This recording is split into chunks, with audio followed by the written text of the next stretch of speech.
what's happening. I'm your host, Paula Hersey, and today we're talking Science on the Street, an event that will be on March 19th at the Cape Cod Museum of Natural History. With me today is the Director of Education, Barbara Noss. Hi. Hi, Barbara. Welcome back to the show. Thanks for having us. Science on the Street, one of the coolest things on Cape Cod in the middle of, we're not even spring yet, it's still winter, and the kids haven't been out to play for a really long time. They can come to the Museum of Natural History and play to their heart's content, can't they? They can. There's about 40 vendors that come with interactives for the kids and the families and teachers, and so it is for all age ranges. It is lots of fun and lots of different kinds of things to do. They can build rockets, they can play in the sand, they can make squishy circuits, they can go on TV with you. There's all kinds of things that they can do and explore science in a way that they don't often get to do maybe in their classroom. So. Excellent. Give me a little background on Science on the Street. This actually is a festival with Cambridge that sort of started quite a few years ago. We're on their 10th anniversary. So give us a little background of what Science on the Street really is. Well, Science on the Street is the outreach from the Cambridge Science Festival, which is 10 years old, and they have it in April, during April school vacation, up by MIT, Northeastern. They pretty much involve all of Boston and Cambridge on the street. They have about 6,000 visitors that come. Wow. And they decided after their first year or two that they really wanted to find more people interested in science out in the Massachusetts. And so they picked the museum as the regional outreach station for Science on the Street. And we've been doing this for 4 years now. 4 years? I didn't realize it's been that long. Awesome. Yes, so it's very fun. So they come and they bring 5 or 6 tables of activities, and then the idea is that you invite local vendors to come and show off what they do in this region. They have another one out in Western Mass and all around. And to celebrate their 10th year, they are having something called Tenacious Engineering. Because this is cool. This is very cool. They're all STEM related, and of course the T and the E are technology and engineering. So they are celebrating with Rube Goldberg type machines, and there are 10 places that they found in Massachusetts that would build a machine. The Cape Cod Regional Tech School in Harwich is building ours. The engineering classes there have been doing this, and it will be our year-long exhibit. And so they built a chain reaction, and then they're going to video all 10 around the state, and then Charlie Baker is going to kick off the 10th anniversary festival by dropping the ball, and then it goes to these videos. So it should be pretty cool. And, and we're looking forward to that, yeah. So that's really great. And what a cool thing for the fairly new engineering program at Cape Tech to be a part of this, because their program's only 3 years old. So this is really putting to test to some of the fundamental classroom engineering stuff that these guys have done at school. We were over there looking at it the other day, and those kids are amazing. It is amazing what they've put together. They have incorporated the nature parts of the museum, like the osprey nest and the shark and the whale and oh my gosh, what else do they have over there? They have the fish in the stream. Yeah. They have this all going through by dropping the osprey, dropping the egg out of the nest and trickling its way through. So it's very cool, and we're very excited. It comes next week, and we can't wait to see it. And actually, on Science on the Street will be one of the first times you get to see it before Charlie Baker gets to see it. So. Oh, yeah. Excellent. So let's talk about a little bit about the exhibitors. We were there last year, and we brought our green screen setup, which is Chroma key. It allows us to just have a simple backdrop of green, and then the kids were running with dinosaurs and swimming with sharks. We were a hit. Yes, you were.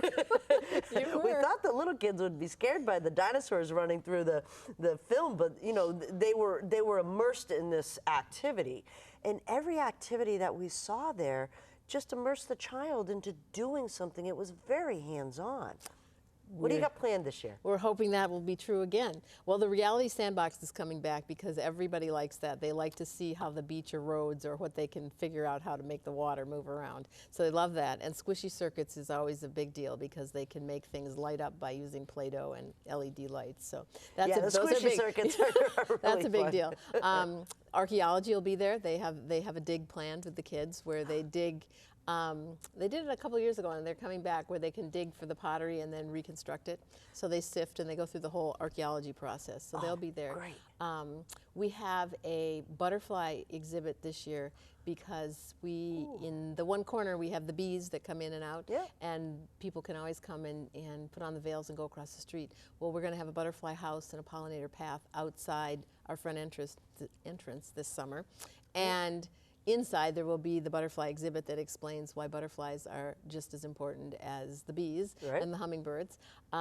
We also have the tenacious engineering, Rube Goldberg, that we talked about. The festival will have their exhibit. And then we have biomimicry, which is new to a lot of people. Hardly anybody, including me, knew what that was. So explain biomimicry. It sounds like, I don't know. The idea is that you're looking at something in nature to get an idea for something that would solve a human problem.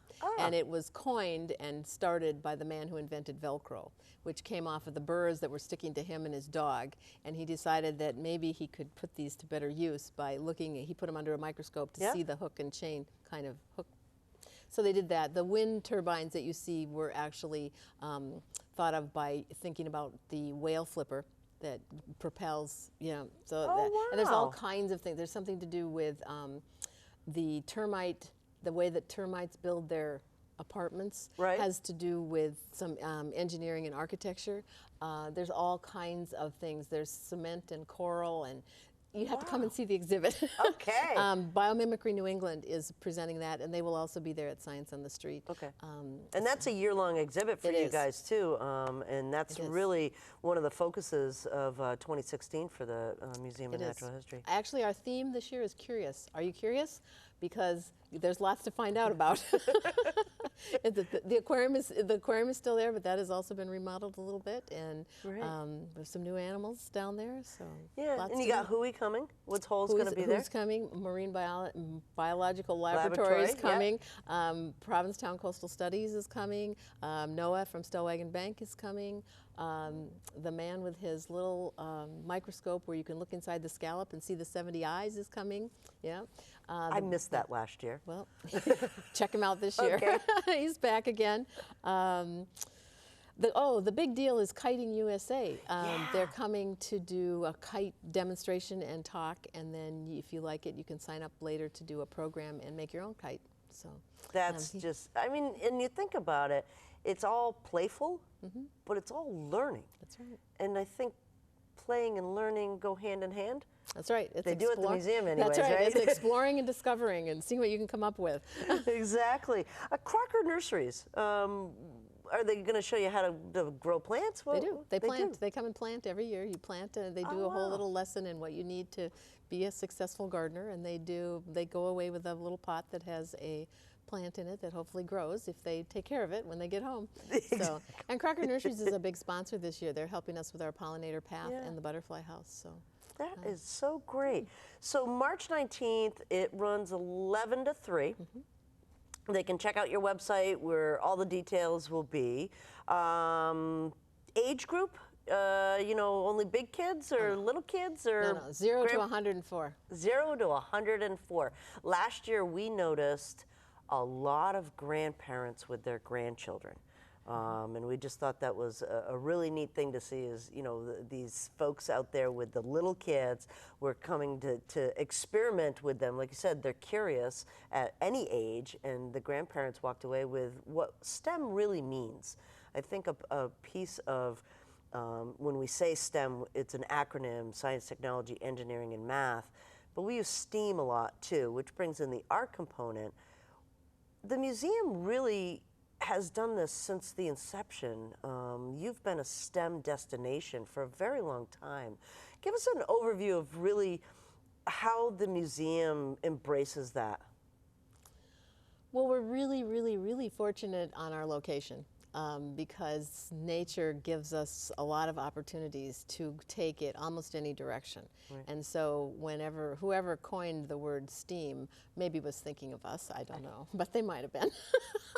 But the science in nature and the science in technology and there's science in art, there's art in science, it goes both directions.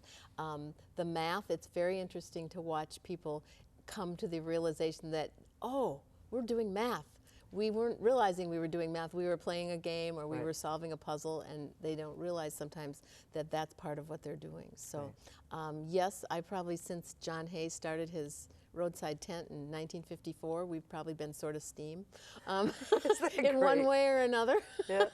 But it's very, very exciting to have all of the multi-generational families, because a lot of our families are the grandparents, the parents, and the children, and then they keep coming back. They bring their children, and it keeps the circle going, and it's great. And they all have an opportunity to explore and discover something that they didn't know before. So if you're curious, Show up. March 19th, 11 to 3, there's something for everybody. There is. So Science on the Street, Cape Cod Museum of Natural History. Barbara, thanks so much. Thank you. It's a wonderful day. We're excited to be a part of it again this year, so I will see you on the 19th as well. Great. Come join us. Excellent. I'm Paula Hersey, and this is What's Happening.